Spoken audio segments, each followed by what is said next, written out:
Le président de la République, Joseph Kabila Kabange, s'est adressé le mercredi 6 juin 2012 aux officiers des FARDC, séminaristes de la deuxième session de formation sur la réforme de l'armée tenue récemment à Kinshasa.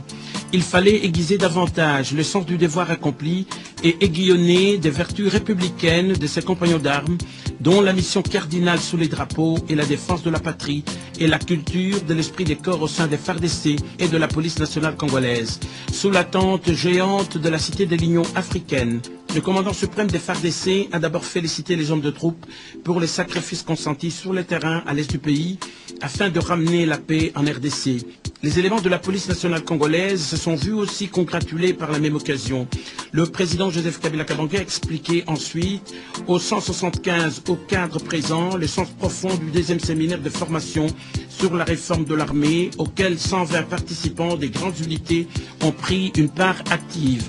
Pour l'orateur du jour, ce deuxième séminaire a eu le mérite de fournir les informations nécessaires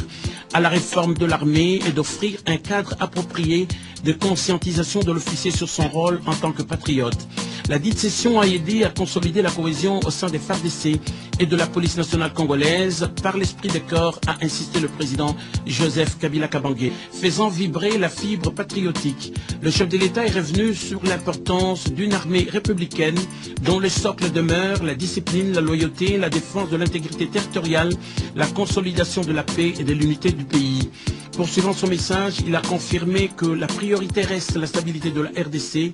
et la sécurité sur toute l'étendue du territoire national, grâce à une armée formée, disciplinée et équipée, tout en veillant à l'encadrement des hommes de troupes. Décidé à infuser un sang nouveau à ses compagnons d'armes, il a insisté sur une évidence de l'armée qui est toujours un corps aux valeurs républicaines incontestables, où n'évoluent que des hommes des grandes vertus républicaines qui prennent à cœur la défense de la patrie. C'est pourquoi il n'a pas hésité à les féliciter et à les encourager.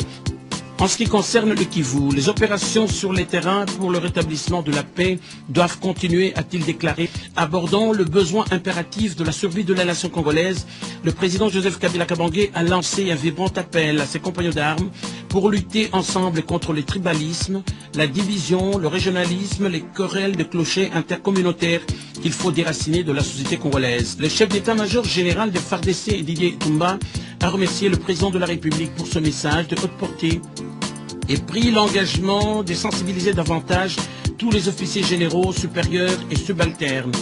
Le délégué des séminaristes, le lieutenant-colonel Gakunzi Gaongo Ezekiel, a quant à lui renouvelé le serment de loyauté, d'obéissance, de respect des lois de la République et des institutions du pays. Manifestation terminée, le chef de l'État a salué en plein air toute la cordée des officiers, hommes et femmes en présence du vice-premier ministre, ministre de la Défense Luba Tambo et du chef d'état-major général des FARDC Etumba qui ont assisté à cette cérémonie de revoir, empreinte bien sûr de l'esprit de corps qui prend racine au sein de l'armée pour l'intérêt supérieur de la nation. Une photo de famille a marqué la fin de la deuxième session du séminaire sur la réforme de l'armée à Kinshasa. Rappelons que bien avant de la matinée de ce mercredi 6 juin 2012, le président de la République, Joseph Kabila Kabange, s'est entretenu en la salle de réunion de la Cité de l'Union africaine avec les ambassadeurs des pays membres permanents du Conseil de sécurité, des pays de l'Union africaine, des pays de l'Union européenne et de la SADC, mais rien n'a filtré.